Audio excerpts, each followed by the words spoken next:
Here's the sad state of the affairs. According to the Business Improvement Associations of British Columbia, 52% of businesses don't expect to make it through the next 4 years. Wow. 52% of small businesses say they cannot hang on because the atmosphere in this province has become so dire. They claim a bunch of things, whether it be the employee health care tax. Well, that's right, we got rid of MSP and we dumped it on to people like Nico, right? Whether it be the violence and crime, whether it be theft, whether it be shoplifters, whether it be broken windows that have all happened underneath this NDP government's watch, small businesses have said, we can't hang on. Minimum wage increase. 39% don't think they can last 2 years. I want you to think about that for a minute, because by far 80% of us work for a small business. Now I want you to imagine a place like this who made it through COVID not being able to last the next 4 years. I want you to imagine our city without all those great little places. And it's not just places like Nico's. I've got construction people here, King Mahomes, right? Who have said after our last project, we're thinking of leaving the province, Bruce, because we can't make a living here. We're in the middle of a housing shortage, and they're saying they want to leave. Why? Government is putting so much screw on people who rent properties. That's the other thing. The government has also taken people who rent properties and turned them into villains. But the real reason why I got into this is because I have actually 3 grandchildren, and some of you heard me tell this before. One of which is a marine biologist, and she likes to go jump in the water with big sharks. She asked me if I would do that, and I was like a little nervous, and I'm not so sure I want to do that, but that's her dream. But she's now looking at moving away, partly to fulfill her dream, but also because the reality of her ever being able to afford a house right now is next to nil. Now, part of it, my heart is sad because she's leaving, and she wants to leave. Part of that's filled because it's her dream to go work in Australia on the Great Barrier Reef. Her brother is getting his PhD in sports management in Saskatchewan and is unlikely to return for the same reason. Even as a professor, he is unsure that he'd be able to afford to purchase a house in British Columbia. And the third one, who's now turned 12, and if him and his dad over here don't kill one another, I'm betting heavy on the kid making it to 13, by the way. Not so sure the old man's got another year in him with this kid. But I'm worried that when he's finally graduated school and I'm packing his stuff up into his car, and he looks at me and he says, Papa, I don't want to leave, but I have to because I can't afford to live here. You were an MLA. Why didn't you fight for me? For me, this is personal because it's about our kids. Yes. It's about our kids and the future we leave behind for our kids. And right now, the announcement from this NDP government, it was they are another $1.1 billion in debt. It's now over $9 billion. It's over 10% of the budget. Our kids are paying for that. And our kids will be paying for that. And our grandkids and maybe the great-grandkids, the way things are going. We cannot afford another 4 years of the NDP. We just can't. And so what I want, and I ask for you, and I appreciate your support. And by the way, you're allowed to donate up to $1,450.82, Mr. Esposito will remind me. I've got Wyatt. Wyatt will go around. If those of you would like to do that, he can help you with a donation button.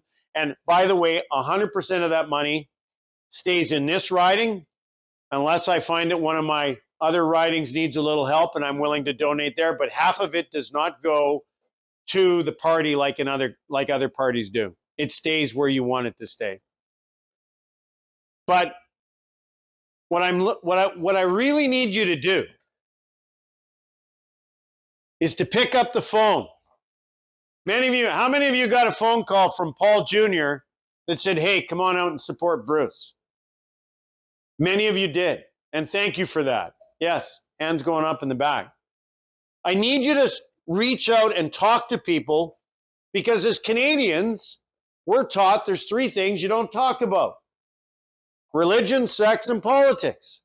That's all the good stuff. And rock and roll. Well, no, we're allowed to talk about rock and roll. But we got all the marbles on this election. All of it. I am begging you and I'm pleading with you, don't be a polite Canadian. Talk to your friends and make sure you get out and vote, and you tell them, say, you know what? I'm voting for the Conservative Party, and here's why. And I don't know what it is sometimes about people is if a party doesn't agree with 100% of what you want, you stay home and you don't vote. Half of us don't get out to the polls and vote. Now, I know that this room is not in that, but we all know people who can't be bothered.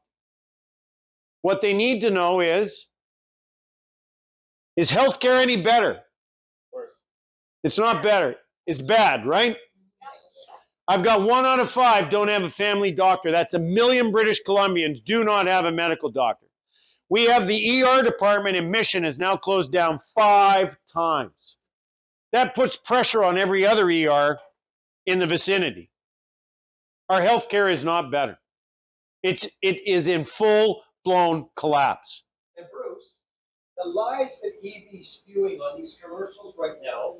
Yes. Out Yes. thousands and thousands. No, $4.1 billion, he says, we're going to cut out of the healthcare budget. It is not true. It is an out-and-out lie. This is how scared they are. They're now lying in the worst I've ever seen.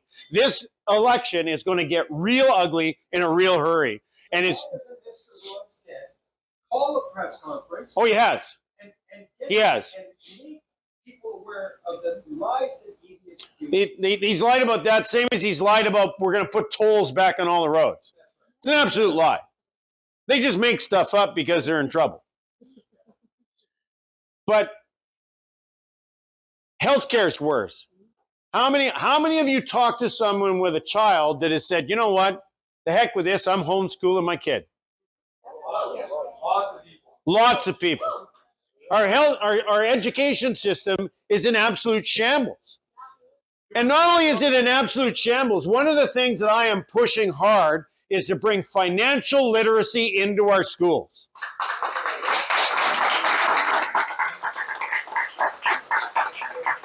I think it is criminal to send a young adult out into the world to go on to university where they're going to get handed a credit card application and they don't know how a credit score works. It is shameful and it needs to come to an end, and they need to put them in a place where they actually have the tools to be successful in life. And knowing how credit works is one of them. Knowing how money works is another. Knowing how to balance a budget. Yes. Knowing how to save money for a rainy day and save money for their first purchase of, be that a car or a house. We got to give our kids a fighting chance, and a financial education is part of that. Stop sexualizing at a young age. Yeah, exactly. We need to let kids be kids. Exactly. And parents have a right to know what's being taught to their kids, what's being said to their kids, and say, you know what, my kid's staying home that day. Absolutely they do. The other thing we need to do is we are going to cancel the carbon tax. Yeah. And for those of you who think that it doesn't affect your everyday life, I know a chicken farmer, his carbon tax alone is $250,000 a year. You think that don't go into the price of your chicken when you go to the store? $250,000, and then it goes into the carbon tax of the tractor that worked on the land. It goes into the carbon tax of the truck that took that product to the processing plant. And then the processing plant pays a carbon tax. And then the carbon tax to get it to the grocery store, and the heat the grocery store and cool the grocery store also goes into the carbon tax, and it ain't changing the weather one iota. It is going directly into general revenue. It is nothing but a big fat ripoff, and it needs to come to an end. And we will make sure that that's one of our primary things that we do.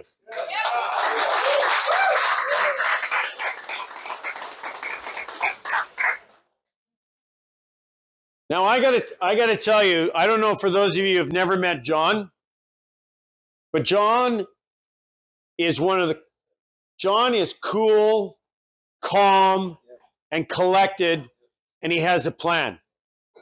Now, there are those that have said, like, oh, Bruce, I get them all pumped up, and then John does his speech, and it's quiet. We don't need flashy right now. What we need is calm, cool, and collected. Somebody that has been in the logging industry like he has. There's another thing. How many more sawmills are going to shut down? One shut down last week. Another one shut down last week, 2 actually in the Vanderhoof area. Merritt had 6 sawmills when the NDP took over, and I believe the last one just shut down or it's about to. They have destroyed this province. 37 sawmills. 37 sawmills. 37 sawmills. How many people have lost their jobs? And I was talking with a former president of a union, and I'll leave the union out of respect to him. And he said, I'm 72. I've always voted NDP. And I started talking to him, and I said, how many more union jobs have to leave this province? We've lost a bunch of union jobs in the sawmill sector. We've lost a bunch of union jobs in the mining sector. By the way, there are 17 mines, 17 of them, that are waiting to get an application, which takes 25 years to get. There's 17 now. The economic investment is somewhere in the neighborhood of $80 billion, and it's somewhere between 30 and 40,000 jobs that pay in excess of $100,000 a year. Yet we're just going to let it mothball because this government doesn't see the value in the mining sector. And of the 21 or so minerals that we need for modern life, British Columbia sits on 17 of them. We need these jobs. We need the economic benefit that will come into our province, because that's what's going to keep places like this open. That's what's going to spur small-time entrepreneurs that supply the repairs to the trucks that they need, that supply the machinery that they need. We have got to stop this cancel stop culture now.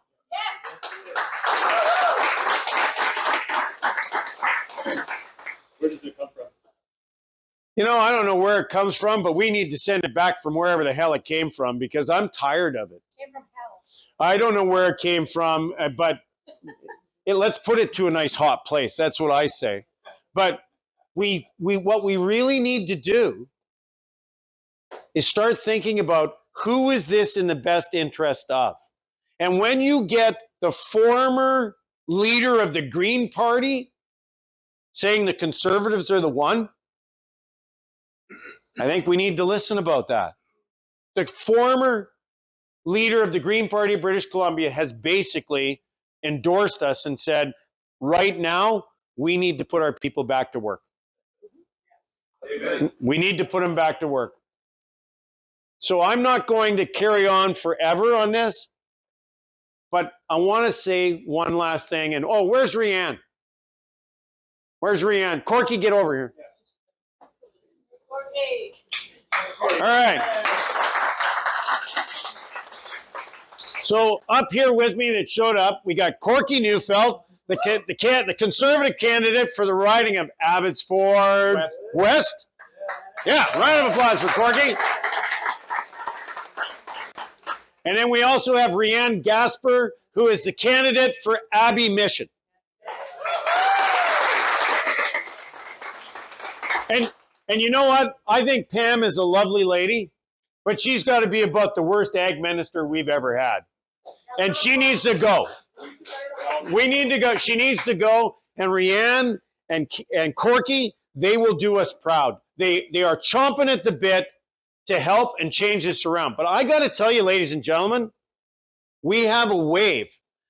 Ridings we never thought were possible, like Vancouver Island, are now coming our way. We hear from the candidates on the door. The support is tremendous, but you can't take it for granted. We got to get out and vote. You got to talk to people, and you got to help people like Rianne, Corky, and myself have enough money. Oh, that's why. So here's what the NDP did. They decided in order to make it fair and level the playing field, the corporate checks were no longer allowed. Right now, if you get past a certain threshold, you get 50% of your campaign spend, if you're a party, paid back. By guess who? You, the taxpayers. So if we get past a certain threshold, 50% of that goes back, and that you can pay almost $70,000. I got it. $70,000 per riding is roughly the number. Then what the NDP did is they said, well, you know, having to ask for money, that's just dirty. It's beneath us. So what we're going to do is we're going to have a formula for $2 a vote per year. They have stockpiled $8 million, and we got about 200,000. Where'd that money come from, Bruce? Where's the funds? Well, pull your back pocket out because you'll find it's empty because most of it probably came from there. It came from the taxpayers. Yep. So part of the reason why we need money is this is not a fair fight. Now, it doesn't matter. I've been underestimated a few times before, and I know half of you thought I was crazy when I crossed the floor. Still do. Yeah, still do. Yeah, I know. But I've been underestimated before. Political suicide. Yeah. Thanks for Ken was saying he said you just committed political suicide. Yeah. Well, I got 9 lives. What can I tell you? We're gonna win this thing. Yeah. We're gonna win this thing. But election signs don't come for free. Advertising doesn't come for free. Buttons don't come for free. All that stuff costs money. Your voice is free. My voice is free. Your vote is free, but it comes at a hell of a cost. Not voting is even more costly, in my opinion. But so if you can, do what you can to help a candidate. If you can, make sure you talk to people and encourage them to vote. Thank you, everybody, for coming anyways. I just wanted to mention one thing here. And this is an old saying that my brother-in-law used to say to me is that, you know what? I raise the price on something like that, the consumer's going to have to pay. Consumer's going to have to pay. Well, I'll tell you what, everybody. The consumer can't pay anymore. You know, inflation has gone so freaking crazy that it's not possible anymore.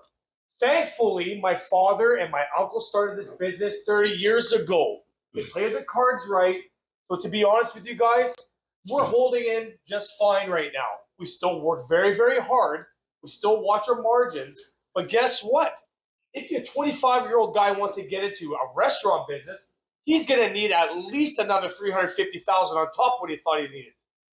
It's just not doable anymore. And why? A carbon tax. We have to pay MSP now. We have 5 sick days that we have to pay. And again, you know what? I'm all about helping my staff, and I'll always be there to help my staff. But not everybody deserves to be on the same playing field. It just isn't that way. We all need to work together. Like Bruce said, we all need to come together because this cannot happen any longer. Call your friends, call your family, call your grandparents, tell your grandchildren exactly what needs to go on, because if we don't, we are in a whole lot of trouble. Whole lot of trouble. But guess what? Guess what?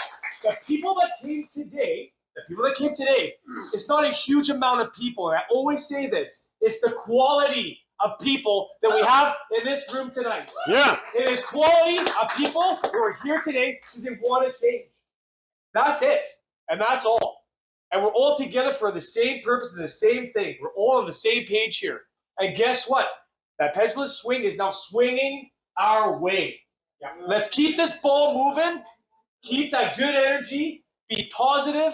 Be happy. Help people. And educate them of what this man and these beautiful people here are trying to do for us and everybody else. All right? Yeah. Bruce? Thanks, my man. Thank you. That's your Thank you. stuff? Thank you. You know, and I think I'm going to end it with that. I couldn't say it any better. I just want to thank you very much from the bottom of my heart. And let's get out there and come October 19th. Let's have a conservative government and John Rustad being the next premier of this province.